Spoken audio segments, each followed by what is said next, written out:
The following recording is dated March 20th of 2003 and is only allowed to be seen by SBIA officials. Public viewing is strongly prohibited. SPIA Agent Patrick Love, number 9301. Task: Investigation of Paranormal Activity in a Former Living Space. Treptow Street 5, Candrid, Ohio. My team consists of myself and fellow agent Manfred Sign. We have been assigned to record anything out of the ordinary. Because of that, I'm going to keep the camera rolling for the time being. Target building has reportedly been the site of multiple accounts of supernatural occurrences over the last few decades. Possible reason? Spirit of a young boy who committed suicide haunts the building. Previous investigations abruptly stopped after finding no evidence of spiritual activity in the building. However, a recent report has rekindled interest in the building after a family reported that their dishes had allegedly come alive and flew around the kitchen. Lobby's clear. Let's check the other rooms. Right. Which one should I open first? There's like a million doors here. Try that one. We should rather investigate this place because of the rooms, not the spirit. Finally. Next time I'll take the camera. As long as it's not this house again. Let's just get this over with. Nothing here, it seems. Let's head to the kitchen. Still nothing? Nope, not getting a reading here. You know, I'm slowly starting to wonder if this whole thing may just be a waste of time. Don't give up yet. There's still 2 more rooms to go. I know, but think about it. Maybe this is why the other investigations failed. Look, I know you're sick of this place too, but we got a job to do. Let's stay focused here. No way. I'm getting a reading. A strong one. Can you locate where it is? Behind you!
It is the 19th of August, 2012. This day marked the grand opening of the Watson J Cafe, which was only a couple of moments away from opening its doors to the public. Inside the cafe, we find Alex and Joseph carefully arranging the cutlery and dishes onto the tables. Alex was doing it by hand, while Joseph used his kinetic powers. Whoops. Just about, Dad. Great. Come outside. I gotta show you something. The two headed outside, where Jim had set up the cafe's neon sign once more. A couple of char marks could be observed from its last accident. Are you ready? Jim pulled a remote out of his pocket and readied himself to turn the sign on. You sure it's not gonna catch on fire this time? Come on, son. A little good faith. Here goes. Jim nervously turned his attention back to the sign, begging to whatever force there was with him at this moment to not set it ablaze. 3, 2, 1.5. Meanwhile, Alex was about ready to dial the emergency services as he held his phone behind his back. 1. The sign lit up, but not in embers, but in bright neon lights, just as planned. Now, how's that? I like it a lot, Dad. It's a real eye-catcher. I know, right? I just hope it catches the attention of the right folk. The Watson J Cafe is now officially open for business. And so, they began waiting for the first customers to arrive. Hours passed. First one, then 2, then 3. and so on. Eventually, it was late in the evening. Jim was the only one who was still standing outside waiting. Dad, you're still waiting out here? Come on, it's late. Nobody's coming today. Yeah, you're right. Maybe we have better luck tomorrow. Jim headed inside, hoping that the next day will bring customers. But it didn't. Neither did the next day. And the next day. And the next day. It is now the 23rd of August 2012, and still the cafe had not one human visitor. We find Alex, Joseph, Jennifer, and Benjamin walking down the streets, just having finished a long school day. Say, Alex, did your father's cafe have any customers yet? Nope, still not yet. They must be turned off by the way you smell. Whew.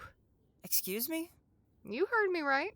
You and your odor alone are driving your father out of business, Alain. Ugh, shut up. Benjamin, do I smell bad? I guess you don't. Well, there's your answer. I'm still convinced that your smell is the reason you guys don't get any customers. Why are you smelling him in the first place, Jennifer? Because he smells? I can't ignore an odor as putrid as his. I mean, you can smell it from here. Don't get the wrong idea. Got it, Kraut? Here we are. Now, Jennifer, I want you to behave like a civilized person when we enter, okay? Who says I would like to enter? Fair point. Come on, Benny, let's go. Hey, wait! The four were greeted by the sight of a crushed and defeated-looking Jim sitting on the counter, contemplating his life choices. Hey, Dad. Any luck today?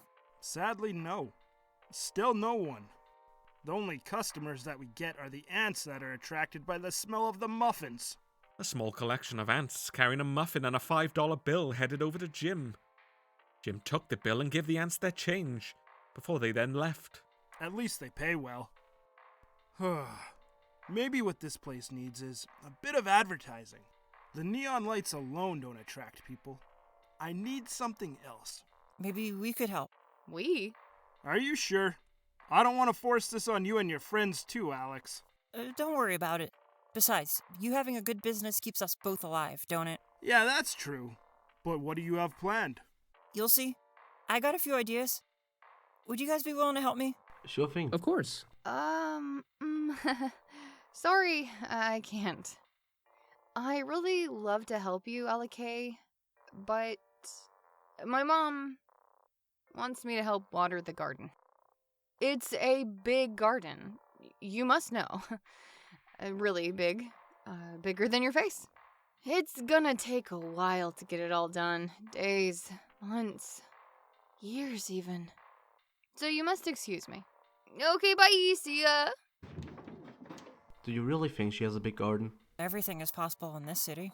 A little while later, Alex, Joseph, and Benjamin were sitting on one of the tables, discussing how to promote the cafe. Alright, I have a couple of things here we could try doing to promote the cafe. So what do you have planned? We'll use the power of the internet to save the cafe. The, internet? How? Does that even work? Yeah, we could promote the cafe there. Thousands of people will be able to see it. Even big companies use it, so why can't we? Internet. Ugh, these modern terms are hurting my brain. You don't even have one anymore. Oh, right. So, you can actually do that, right? Yeah, you act like you've never heard of the internet before. Well, I did, but I could never really use it. My parents have forbidden me from doing so. Oh, well, then you'll now learn about the power of the internet from yours truly. You'll see. Thanks. So say, are you really sure this is gonna work? There's no doubt in my mind. So, what's the plans for the promotion? Well, we could make either a website, an advert, or a post about it on a blog. So, how do we get a website? We buy one, of course. I don't think we have the funds for that. Ah, you're right. Well, that's off the list then. How about we make an advert instead?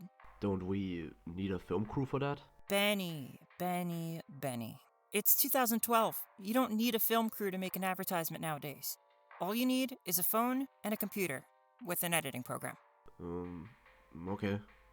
Well, I certainly hope you know what you're doing then. Don't worry, I got this all planned out. I doubt it. Meanwhile, on the south side of town, Jennifer had just entered her beloved home district of Five Oak, which their streets, although scarred from the gang wars of the past, were now full of people living their lives to the fullest. The former division and rivalry between their groups, a thing of yesteryear. She arrived at a car where two young men, one thin and the other big, were playing cards on his hood. You got a 9? Go fish. Dang. Don't get sad about it. You're getting better at this. This is like the 12th time I lost to you, man. What's your secret? Sorry, bud. He's just a better player than you. Jenny, how are you? I'm good. I just got back from visiting a friend. Friend, huh? Is it a boy? Shut up, Eddie. You don't need to know. Does it matter? Whoa, okay. Calm down. I was just asking. Sorry I couldn't pick you up today, Kylie. We were busy loading some merchandise into the car. What kind of merchandise? See for yourself. Eddie led Jennifer to the trunk of the car and opened it. Inside lay a lot of rather suspicious-looking suitcases. A few dollar bills poked out of one of them. We had to grow a lot of good stuff and sell even more to afford all of it. Whoa. You guys doing a big run today, huh? Indeed we do. We got 4 stops in total. 1 in Linden Street, 2 in Carl's Heights, and 1 in Blueshire. We got a lot of munitions to pick up. How much are we talking about? About a month's worth? You guys doing this alone? Yeah. Wouldn't be as suspicious. And us watching us. But we could always use another gun, you know. You think you're up for it? Okay, I'm up for it. I have nothing better to do. So, when do we start? We should move now.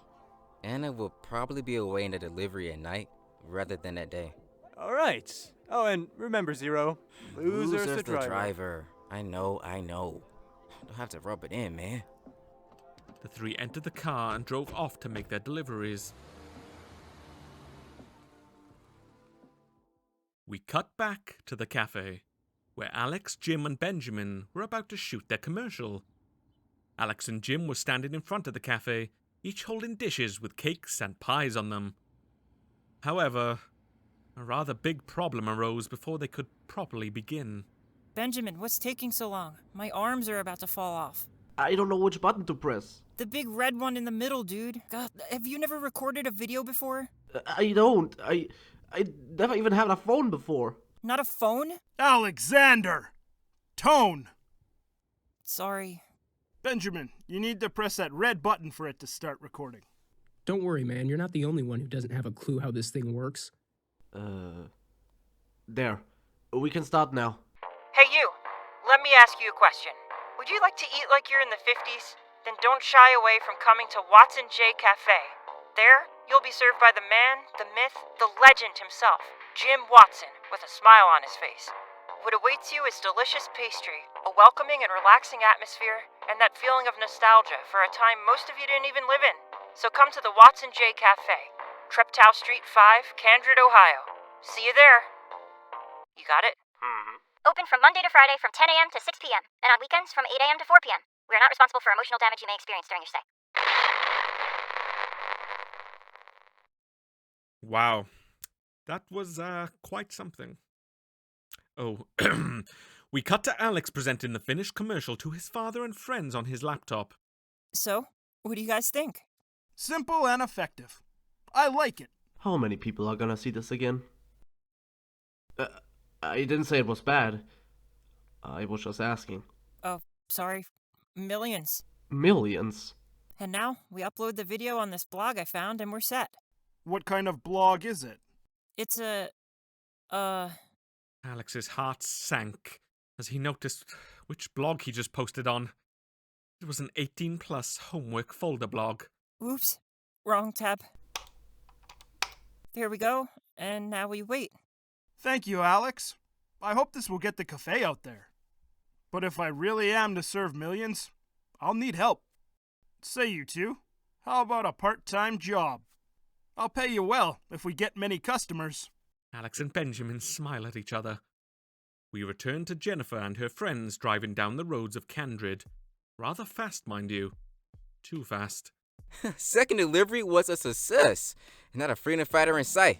This couldn't go any better. Hey man, I'd really hate to break it to you, but you really gotta slow the car down. The faster we get this over with, the less we have to deal with Anna.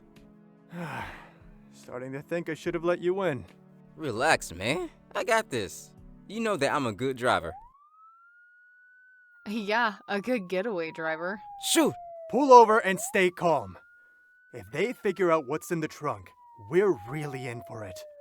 Zero slowed the vehicle down and pulled over to the right side of the road. The police car halted behind them, and the two officers inside got out and headed for the other car. One of the officers knocked on the driver's window, and Zero rolled it down to speak to him. License, please.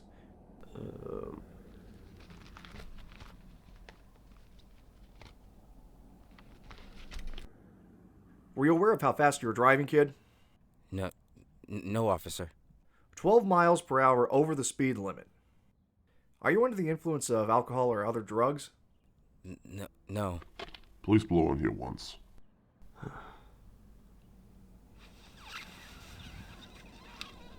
He's clean. Alright then. Now listen, kid. I don't want to catch you doing that again. You could have seriously put someone or yourself and your friends in serious danger. Got it? Yes, sir. It won't happen again. I sure hope so. That'll be $20. Thank you. You drive safely now. I don't want to pull you over again. Yes, sir. Of course, sir. The two officers walk back to their car, and Zero rolls the windows back up, still sweating bullets. There goes my allowance. So, Zero, what did we learn today? Not to speed? Exactly. Now, give me the wheel. With how nervous you are, you might crash into a wall. Yeah. The two changed seats and drove off again. Of course, now more carefully. One of the big G's is a 5-oak right here, and he can't even drive properly. Jeez. Yay. We rejoin Alex and his friends back in the cafe, where he was just about to kick out the Chinese soldiers, who had been hiding in one of the extraordinary rooms of the building. I'm sorry, but no manners, no service. No pointing your firearm at the staff. Oh. The soldiers walked out saddened, before Alex turned back to see Joseph placing the napkins onto the table, and Benjamin mopping the floor. And done. You could now eat off of that floor. The napkins are on the tables. And I got our war passengers out of here. Thanks for your help, boys. Here, I got you two some hot chocolate as a reward. I'm gonna go sort the pastry. I'll be back in a bit. Yum. Thanks, Dad. Thank you, Mr. Watson. I wish I could drink some of that too. That looks pretty good. Jim headed away as Alex and Benjamin sat down to enjoy their little reward. You know, Joseph and I met on this exact spot. I was sitting here with another cup of hot chocolate. When I first saw him, I thought Dad accidentally put drugs into it. Wow, that must have been surreal, huh? Very surreal. I wanted to scream, but if I would have done so, I would have probably ended up in a nut house. Well, I doubt that your father would ever do that to you, but I understand. But how exactly can you see Joseph? Was it really because of the hot cocoa? Should I tell him? I trust him. Okay, I'll tell you. But you need to promise to keep it a secret and not tell anyone about it. I promise to you full-heartedly that my lips will be sealed from this very moment. Good. This whole thing started when I went down into the basement to grab some tools.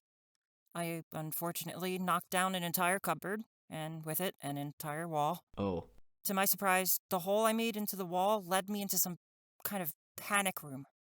And what I found in there was weird. So, what was it? Some kind of glowing gem. I touched it, and I fell unconscious. I don't remember what I saw, but I heard someone call my name. And then? Dad and I went back up, and he made me some hot chocolate. And then I saw Joseph flying around the cafe. Ah. So a gem made you see him. Is it still in the basement? Yeah, I don't think Dad noticed it yet. It must still be down there. It's where it belongs. That thing only causes trouble. I mean, I would know best. Why? What trouble? Getting hunted down by corrupt officials and dying in the process while my spirit is stuck on Earth because I touched the bloody thing? Oh, so that's how you... Became like this? Yes. You don't want anything to do with that thing. Stay away. This guy already made the mistake of touching it. Yeah, unfortunately. Or fortunately, if you count our friendship.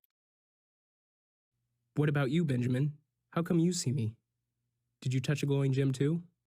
I don't think I ever have. I've never been too much outside, you know. I'm more of a homebody. And from what I can recall, there are no gems in my house. But if what you say is true, then I think it's best that we hide that gem. Who knows? Alex's father might find it soon. Or even worse, those officials. That's actually not a bad idea. What do you think? The less people find it, the better. Then it's decided. Come on.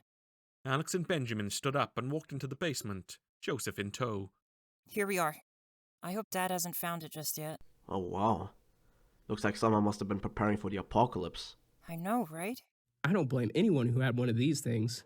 The communists could have struck any day. And they still could. This is a genuine Baker-Rad-style panic room we have here. We were told these babies could keep you safe from anything. There it is. Did you even hear what I said? Ugh, the youth of today don't want to hear about history no more. There should be something in here that we can carry it in. I really don't feel like touching that thing barehanded again. Alex put on a glove and grabbed a small box out of the cupboards, before picking up the gem and placing it inside the box. He then showed it to Benjamin. Whoa. It's beautiful. But where do you think of hiding it? 6 feet under. Under my bed, probably. Behind loads of junk. Throw it in a Tolzen lake. Are you guys even listening to me? Yes, we are, Joseph. But those officials are probably looking everywhere for this thing. Maybe even outside the country. Yes, and especially here.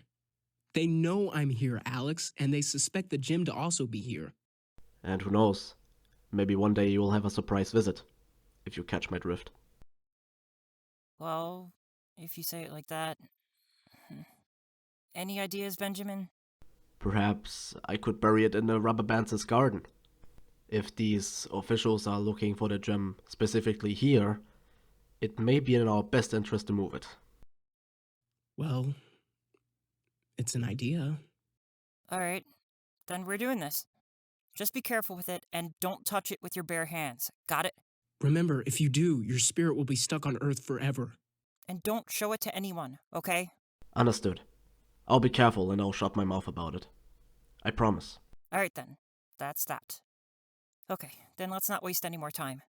Alex gave Benjamin the box, before the trio went back up the stairs.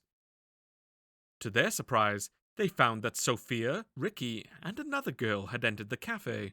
Nice place. I like the flair it has. Well, look who's here. Hi, guys. Sophia? Ricky? Where did you guys come from? Band practice. We wanted to reward ourselves with a bite to eat. And then I saw that you posted an ad on Aesthetica. On the local cafe's blog? No, the 18+ homework folder blog. So, who's your friend? Oh, this is Mabel Croning. She's the guitarist of our band. Hi. It's nice to meet you. You too. You're that exchange student, right? That's cool. Mind if we sit down? Oh, wait a second. Dad! We have customers! Jim stormed to the counter with a smile on his face. Welcome to the Watson J Cafe. Please, have a seat.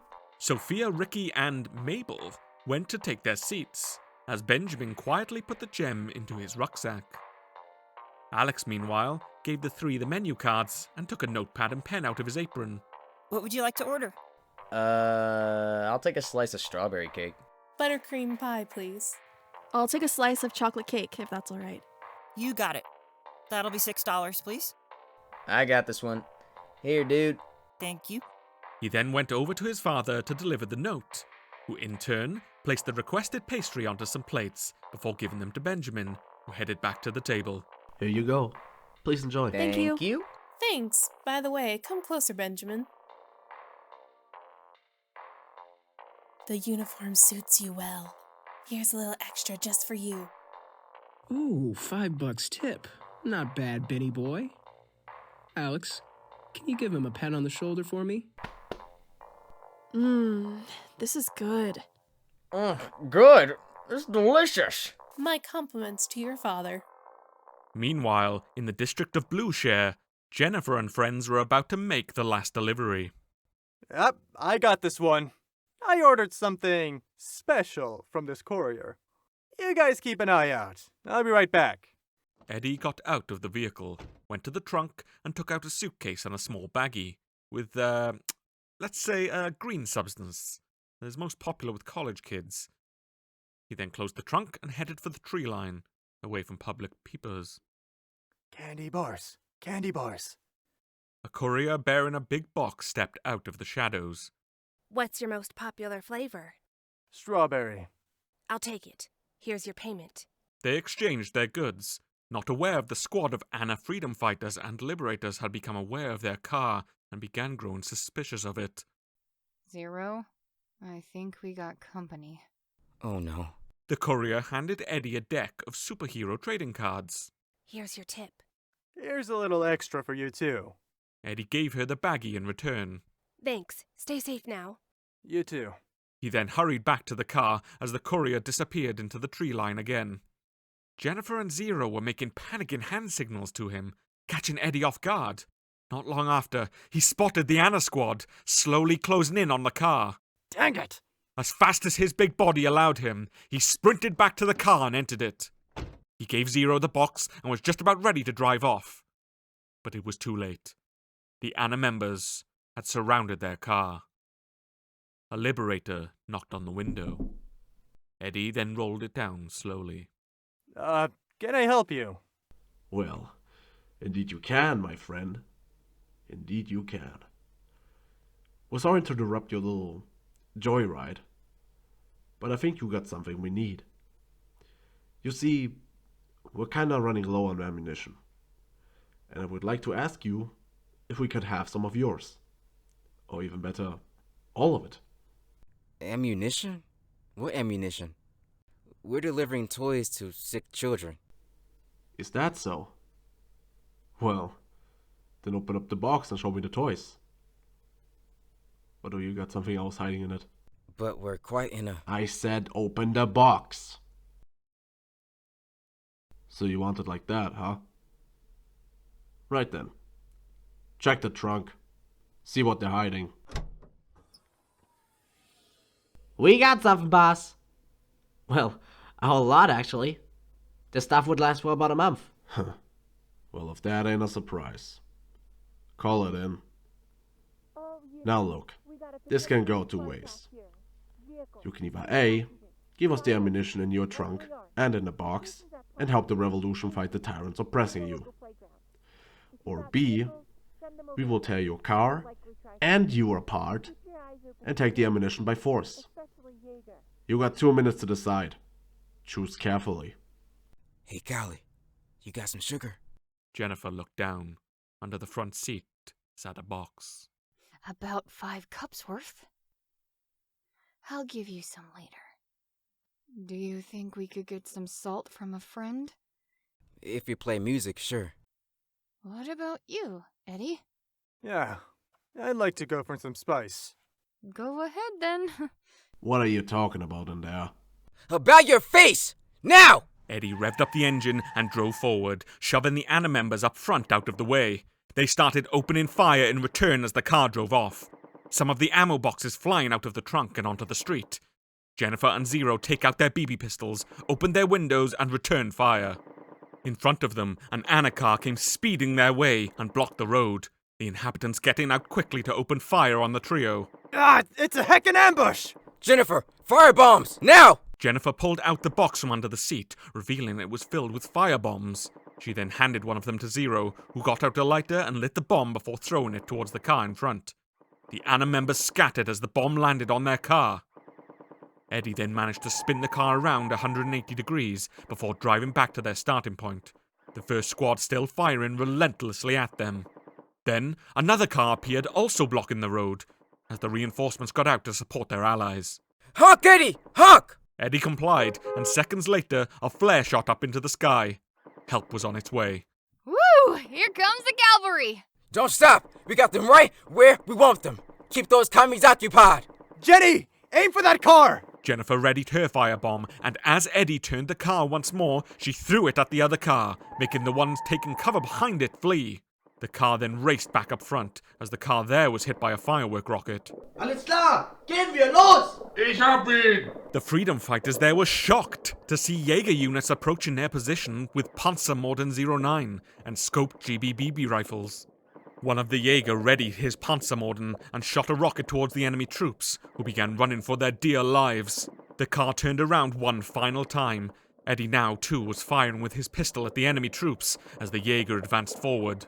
The Liberator from before had just freshly run out of ammunition, resulting in him throwing his weapon away, getting out a shiv, and charging at the Jaeger with the fury of 1,000 demons. His charge was short-lived, however, as a nearby rocket swept him off his feet and knocked him out. This is hopeless! Fall back! With their squad leader down, the remaining Anna troops began retreating, some getting in and even on top of the car, before hurrying away to safety. We'll get you, Jerry! We'll make fried sauerkraut out of you soon! Woo! We made it! I knew we would. Okay. I can't believe we pulled that off. Great job, homies. We showed them how Five Oak handles his problems. They all high-fived each other, as a Jaeger by the name of Jan goes to check up on the trio. You guys alright? We're fine. Can't say the same about our car. But nothing a little axle grease can't fix. Oh, Zero. It's been a while since we've seen you in Blöcher. Yeah. We made a little supply run. We picked some munition for our homies down south. Wish we could help you there, but we gotta take care of the enemy units that infiltrated Blöcher. They tried attacking the train yard a few days ago. I've heard. They must have been desperate. So how come we found you guys in a fight? Red tried to take our ammo away. Talk about desperate. Jan saw the ammo boxes scattered all over the street. Well, I can see that. Mind if we help you get it back? Come on, Kinder. Let's clean up a bit. The Jaeger quickly loaded the boxes back into the car and closed the trunk. We should get out of here. He's right. Soldaten, zu mir! Take care, Jan. And thanks again. Take care now. See you around. Take the wounded as prisoners. And don't be too rough on the Libby. The trio waved their goodbyes and drove off back to the safety of their beloved home district.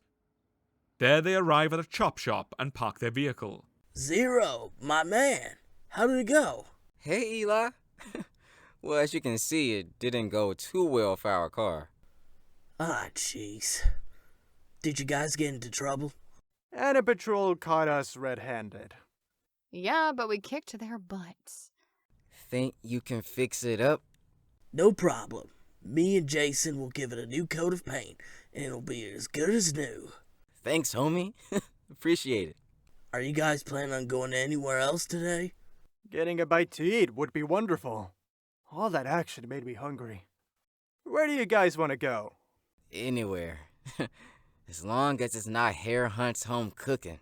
Oh man, I love that place. Yeah, it shows. Hey! Thinking about it, the father of this friend I told you guys about runs a cafe in Central. Maybe we can head there? A cafe, huh? Sounds interesting. What do you think, Eddie? Sure, I'm up for something new. Plus, it would be the perfect excuse for you to visit your boyfriend again. He's not my boyfriend. I told you this already. Now, do you want to stand here forever or finally get your hands on some grub? Yeah, come on. We'll give the others the ammo and grab the motorcycles. We should have the ride ready again when you come back. Have fun. Thanks, Eli. See ya. Cutting back to the cafe, we find it full. There were people all around enjoying their meals, talking, laughing, and having fun together. And the one who made it happen was in the process of serving the next customers and getting a big tip. Then, a new customer entered. To Alex's shock, it was Rodney. His heart sank as he saw the hulking jock open the door. and he quickly went to hide under the counter where his father stood. Alex, what are you doing down there? Me? Just wanted to check if I can, clean something up down here. Yeah. Boy, you really are quite diligent today, huh? Yeah. Could you please give me a rag or something? Sure thing. We've got a visitor, Alex. Oh, really now? Benjamin, not aware of who this muscle mountain was, headed over to take his order. Welcome to the Watson J Cafe. What may I bring you today? Huh, nice rhyme. Come here for a sec. Now, don't you tell anyone about this, but I'd like a few of those little cute pink cupcakes you got to go, please. Remember, don't tell anyone, or else I'll... No threatening the staff, please. Oh, sorry. Look, just get me those cupcakes, please. Of course. I'll be right back. Benjamin went to pick up some of the cupcakes and then gave them to Rodney in a bag. He then takes a peek at them. Those things look tasty. Here's your money, and if anyone asks, I was never here. Yes, sir. You have a good day now. You too, I guess. He stood up from his seat and hurried out. Is he gone? Yep, he's leaving. Then, yet another customer entered the building. It was Dala. Benjamin? Dala? Hey, welcome. I wasn't aware you had a part-time job. Neither did I. Until today, that is. Pretty busy here, huh? Well, you can thank Alex for that.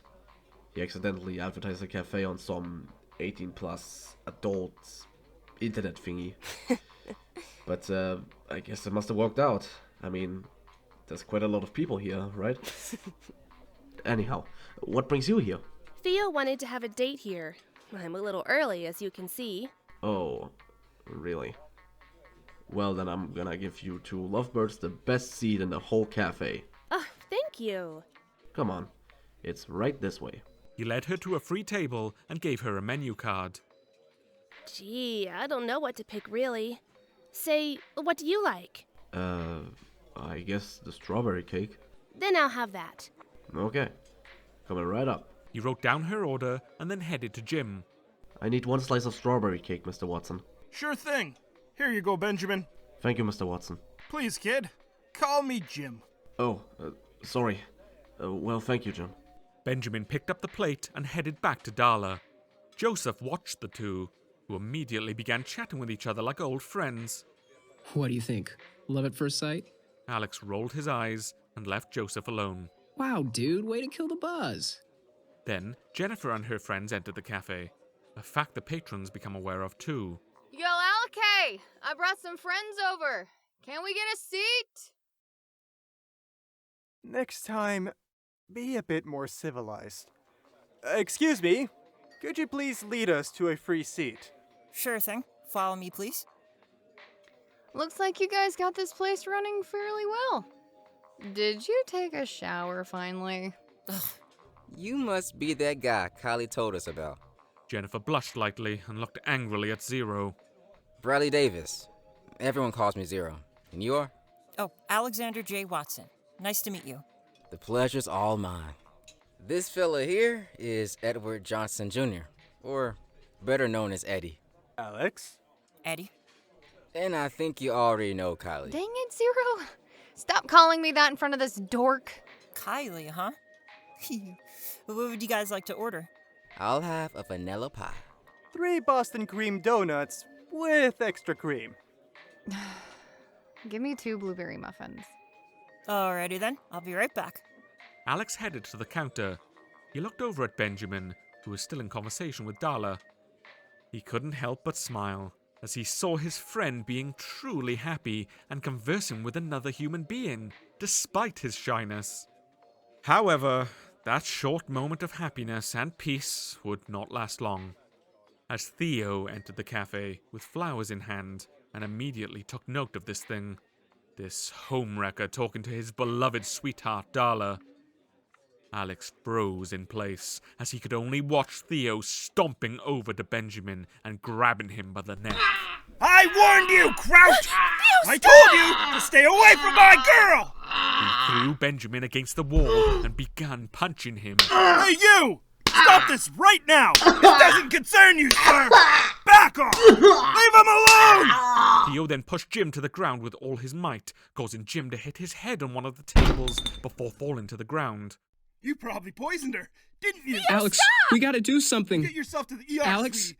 Quick! Alex? One of the customers, who happened to be Klaus, took his phone out of his pocket and dialed a number that was not affiliated with traditional emergency services. Theo kicks Benjamin in the face before grabbing him by the collar and dragging him towards the entrance. Bitte, help mir! Out of nowhere, Ricky jumped onto Theo and began hitting him on the head. Sophia then charged at him and punched him in the gut, but it was all to no avail. Theo simply threw Ricky off him and shoved Sophia onto the ground. Both were knocked out as they landed head first on the floor. Mabel desperately tried to help by throwing dishes at the attacker, but this attempt too was in vain, as Theo simply grabbed her and pushed her into a table, knocking it over and her out. Alex, if you won't do something, I will. Jennifer, Zero, and Eddie took out their BB pistols and aimed them at Theo, bandanas covering their faces. Let him go, now. Get lost! Don't get yourselves involved! I said let him go! Get out of here! Drop him now before I drop you. Okay, I'll drop him when he's gone. Stop! Theo begins strangling Benjamin as the Five Oaks open fire. Alex suddenly charges in and drop-kicks Theo, knocking him to the floor and letting go of Benjamin. He quickly went to help out his coughing friend before Theo got up again. You're gonna pay for that! Theo, stop! I'm begging you! Theo gently pushed Dala out of the way and charged at Alex, who dodged the incoming attack, making Theo fall to the ground again. He then witnessed Benjamin running into the kitchen and did not hesitate to pursue him. As he did, Alex and the Five Oaks, who were still firing, followed him. Meanwhile, Klaus stood up from his seat and began tending to the knocked-out Jim. Stop gawking, you idiots, and help me with the wounded! The teens did so.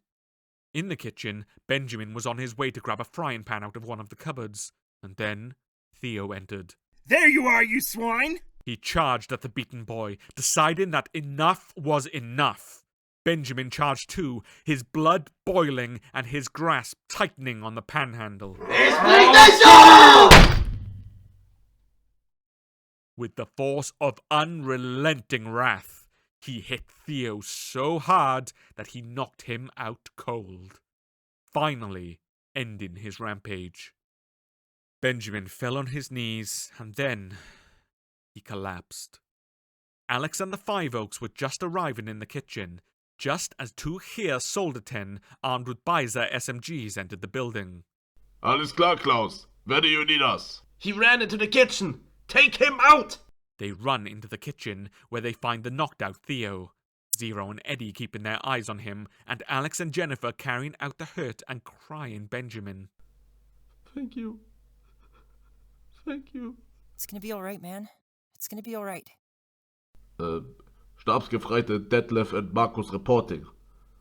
Looks like we're a little late. Is he knocked out? He is.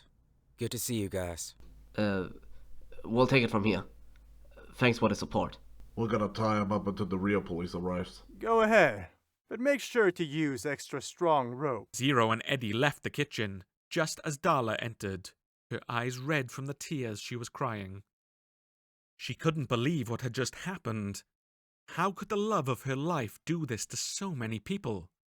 For what purpose? To protect her? Deep down, that thought came up in her again. It's all her fault. None of this would have happened if she didn't exist. She has hurt these people, not Theo. At least, that's what she believed. This is Leon Stieler from Channel New Mecklenburg reporting live from the freshly opened Watson J Cafe. About 15 minutes ago, authorities arrested a young man going postal in the cafe and assaulting patrons as well as employees and the owner of the establishment. Luckily, one of the employees was able to bring down the perpetrator, who is now sitting in police custody. This kid just came in and started hurting one of my employees. He was spouting some nonsense while kicking him in the face. I tried to break it up, but he shoved me and made me fall headfirst to the ground. First day of having customers, and my cafe is already a crime scene. My is not a criminal. He gets a little rough every now and then, so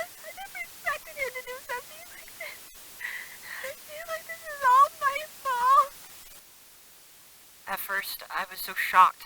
I could barely move. Seeing my dad and my friends get beaten up was just... Sorry. I don't feel so well. Madison, please get me Agent Glove and Agent Sign. It is now the 24th of August 2012, one day after the incident at the cafe. We find ourselves following Alex, Joseph, Jennifer, and Benjamin going home from school. Benjamin was still bruised from yesterday's fight. How are you feeling? Not great, honestly. I feel like I caused this. Nonsense. This isn't your fault. I'm glad that guy is where he belongs, behind bars. I just don't understand why Dala's in love with that maniac. I know, right? So, how are the others? Sofia called me. She and Ricky are fine. But that Mabel girl sprained her hand. Ah. And what about your dad? He's fine, for the most part. But he's gonna take a day or two off. I don't want to be mean, but I think you picked the worst possible time. A crowd of people had formed around the Watson J Cafe. Jim, who was wearing a bandage around his head, and, in surprise, opened the door to see the new potential patrons. Hey, are you guys open? We saw you on the news yesterday, and we wanted to check the place out. Jim looks to see his 2 part-time employees arrive. You sit down and relax, Dad. We got this one. Yes, we are. Please, come in and take a seat. The employees will be right with you. All right. Well, back to work, I guess. I just hope with a little less violence this time. Yeah. Hey, guys. Mind if I help out a bit? Really? I mean, not that I really look forward to, but... Oh, shoot. It's Mom. Sorry. Hey, Mom.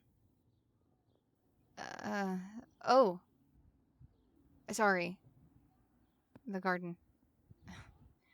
Sorry, I was busy yesterday. Okay. See you there. Sorry, guys. I gotta run. So she really has that garden. What a twist. Come on, let's go inside and help out Dad. Alex, I didn't get the chance to say thank you for yesterday. Thanks to all of you, in fact. That was the nicest thing anyone has ever done for me. And I owe you guys my life. Don't mention it. You're our friend, and that's what friends are for. Yeah. Thank you. Thank you both. The trio heads inside, unaware of the fact that someone was watching them. However, this someone was not an SPIA agent, but someone entirely different. A teen wearing a black trench coat and hat was observing, from his point of view, the duo walking inside. Careful not to raise attention, he headed away, disappearing into the crowd of people on the marketplace. And with that, another day in Candrid concludes. And I hope that you are just as excited as we are to see what the next will bring. Thank you very much for listening, and as always, stay safe out there, kids. And grown-up kids. That means you, Jacob. Farewell!